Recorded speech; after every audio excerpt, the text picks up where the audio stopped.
एक जंगल में साध नामक मुनि रहते थे। उन्होंने तप करके बहुत सी विद्या हासिल की। एक दिन ध्यान लगाने के बाद जब उनकी आंखें खुली तो उनके हाथ में आसमान से एक गिलहरी आ गिरी। वह गिलहरी खून से लथपथ थी क्योंकि वो चील के पंजों से छूटकर मुनि के हाथ में आ गिरी थी। गिलहरी मौत के डर से कांप रही थी।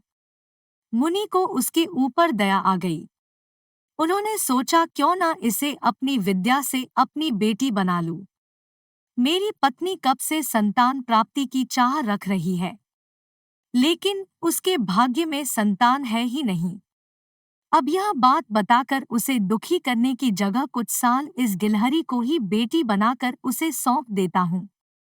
इतना सोचते ही मुनि ने एक मंत्र पढ़कर गिलहरी को एक छोटी सी बच्ची बना दिया। वो उस गिलहरी को बच्ची बनाने के बाद गोद में उठाकर अपनी पत्नी के पास लेकर आए। उन्होंने कहा, लो अब इसे अपनी बेटी मानकर ही पालना। सोच लो, भगवान ने तुम्हारी सुन ली है। मुनि की पत्नी छोटी बच्ची देखकर खुश हो गई। अब गिलहरी से बच्ची बनी लड़की मुनि के घर में बड़े लाड़ प्यार से पलने लगी। मुनि की पत्नी ने कुछ दिनों के बाद बच्ची का नाम वेदांता रखा। मुनि और मुनि की पत्नी दोनों ने बड़े प्यार से वेदांता को पाला। मुनि को बहुत खुशी थी कि उसकी पत्नी को अपनी ममता लुटाने के लिए एक बेटी मिल गई। कुछ समय के बाद उसकी परवरिश में मुनि भूल ही गए कि वो एक गिलहरी है। वेदांता को मुनि ने अच्छी पढ़ाई लिखाई करवाई। देखते ही देखते वेदांता 16 साल की हो गई।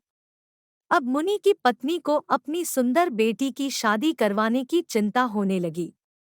उन्होंने यह बात मुनि से की। अपनी बेटी की तरफ देखते हुए मुनि को भी लगा कि इसका अब विवाह हो जाना चाहिए।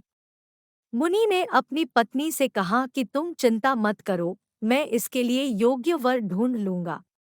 मुनि को लगा कि मेरी बेटी बहुत सुंदर है और उसकी शिक्षा दीक्षा भी अच्छी हुई है। इसलिए उन्होंने अपनी सिद्धि से सूर्य देव को पुकारा।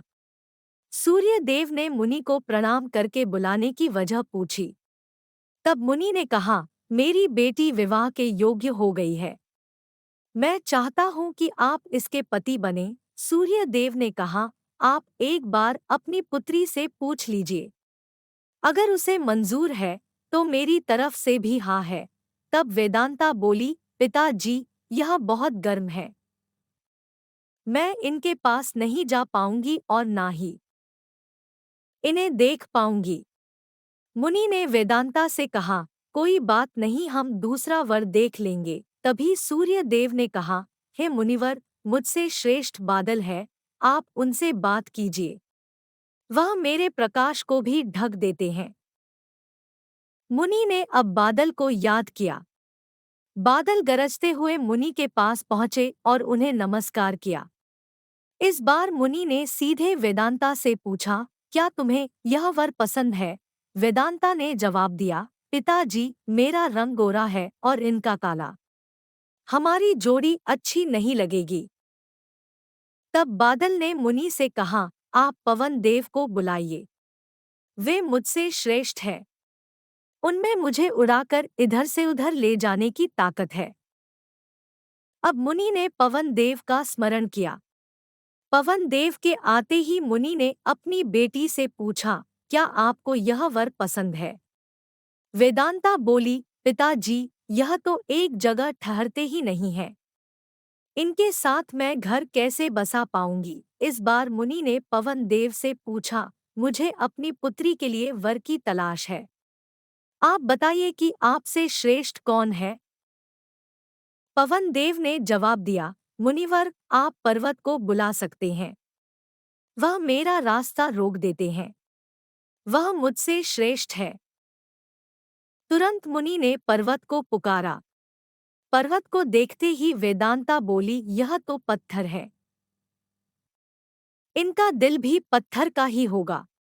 इनसे विवाह कैसे हो पाएगा पिताजी? मुनि ने हाथ जोड़कर पर्वत देव से पूछा, आपसे श्रेष्ठ कौन है? पर्वतराज ने जवाब दिया, हे मुनि, चूहा मुझ में छेद कर देता है। इस आधार से वह मुझसे श्रेष्ठ है। इतना कहते ही पर्वतदेव के कान से चूहा नीचे कूदा। वेदांता ने जैसे ही चूहे को देखा, वह खुशी के मारे उछल पड़ी। उसने कहा, पिताजी, यही मेरा वर बनना चाहिए। मुझे यह पसंद है। इनकी पूंछ, कान, सब कुछ कितना प्यारा है। मुनि ने सोचा, अहो, मैंने एक गिलहरी को मंत्र विद्या से इंसान तो बना दिया, लेकिन इसका दिल अभी भी गिलहरी वाला ही है। मुनि ने तुरंत वेदांता को गिलहरी बनाया और उसका विवाह चूहे से करवा दिया। विवाह के बाद दोनों खुशी खुशी रहने लगे। कहानी से सीख, इंसान चाहे बाहर से कितना भी बदल जाए, लेकिन उसका दिल वैसा ही रहता है।